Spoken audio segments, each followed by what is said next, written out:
Hi there. I'd like to share with you an experience that I had out in the field in Iraq, and it involves a car accident that my partner and I were involved in whilst we were doing our geographic monitoring for the Oil for Food program. Just to give you a little background, in the days of Saddam Hussein, he was under sanctions, his government was under sanctions, and it was decided for humanitarian reasons that the ordinary people in Iraq were suffering, and so they would allow the Iraqis to sell oil on the world market, but it had to go through a UN set of protocols and people, and that the UN would then monitor what was done with the money to buy both food and medicine for the ordinary people. At the time, and this is the late 90s, it was over $1 billion a year that they were using, and that was a lot of money for a humanitarian program.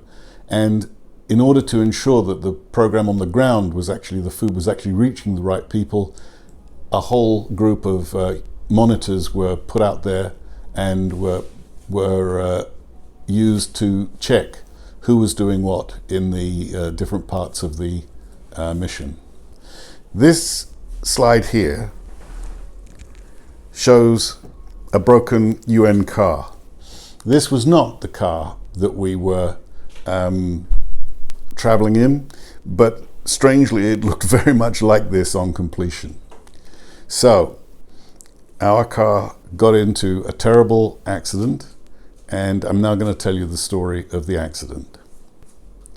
We were in the south of Iraq, operating out of Basra, and we'd been all day in a warehouse counting sacks of rice, counting cans of ghee, counting sacks of chickpeas. It was dreadful work. It was incredibly hot. The summer was just coming on in Iraq. We were about 30 clicks outside of Basra, and by the late afternoon we were absolutely fed up, my partner and I, and we just wanted to get back to the hotel, take a shower and cool off. So we got in the car and off we went. We were never allowed to drive ourselves. We had to have a local Iraqi driver employed by the UN, but also in each car there had to be a liaison officer, we used to call him the minder, from the Iraqi Ministry of Interior. And the two Iraqis would sit in the front two seats and chat away very happily in Arabic. And my partner and I would sit in the back of the car and just be driven to where we were going. So that basically is the Oil for Food program. We're coming back that afternoon late, and we're coming down a dual carriageway with 2 lanes on each side, not much traffic. And suddenly, from the side of the road that we're traveling on, an army truck pulls out as though it's going to smash into us. Our driver takes violent avoiding action and swings the car hard over with the wheel, and then swings back, and of course, in swinging back, lost control of the car, and we start to roll the car in the road. We are not touched in any way by the army truck. There was no physical collision. We lost control of the vehicle after we had swerved to avoid the army truck. We rolled at least twice, which is why it looks very much like this car, with windscreen smashed and lots of bodywork damage. We came to a stop. We were upside down. I swear that my partner climbed over me to get out of the window of the car on my side. He swears to this day that he didn't. Fortunately, my partner and I were unhurt completely, we were shaken up, but the people who were hurt were the driver and the liaison from the Ministry of Interior. We were trying to give them first aid when, within 5 minutes of the event occurring, an army staff car pulled up, a colonel jumped out and started to berate the young driver of the army truck, who had stopped and was just stood paralyzed beside the road. The colonel slapped this young man to the ground. The young man got up, stood to attention again, and the colonel slapped him to the ground again. And I've spent time in military uniform, and I can tell you that's not the sort of thing that officers are supposed to do to their other ranks. And I was quite upset and nonplussed, and I couldn't express myself, because the guy from the Ministry of Interior, who also doubled up as our interpreter, was very much injured, and the ambulance pulled up and took him and the driver away.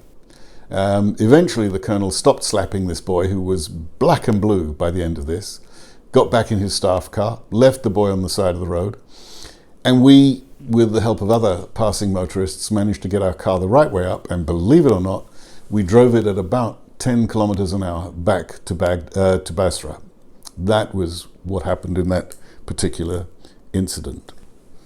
I'd now like to analyze that incident using the Cynefin framework. This slide shows you my analysis. In the obvious domain, there are certain basic things you do with a traffic accident, whether it's here, Iraq, or wherever you live. Firstly, you need to establish a timeline, the facts about the state and of the car, the personnel involved, and of course, check your first aid if anybody needs first aid. All these are obvious actions that take place at the scene of the accident. But very quickly, the United Nations mission were concerned because it was very unusual for an Iraqi army vehicle to be involved in any way with us, who were a purely civilian humanitarian mission.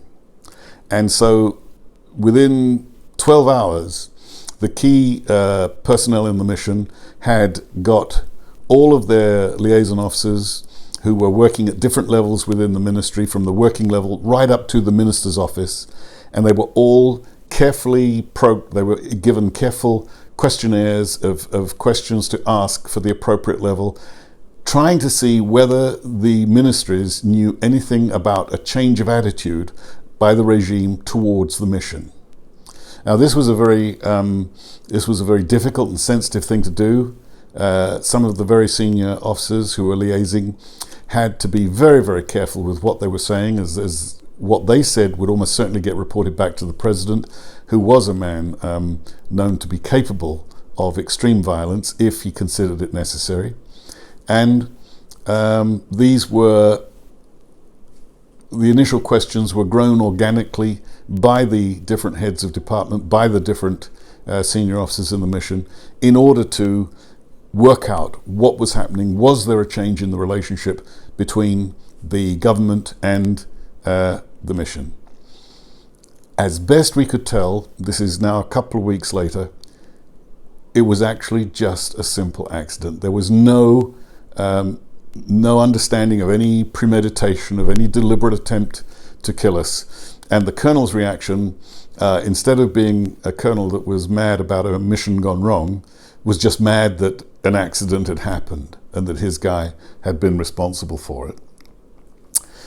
The chaotic domain is the domain immediately after, the time immediately after the accident has happened. And as I said, we were thrust into chaos by this accident.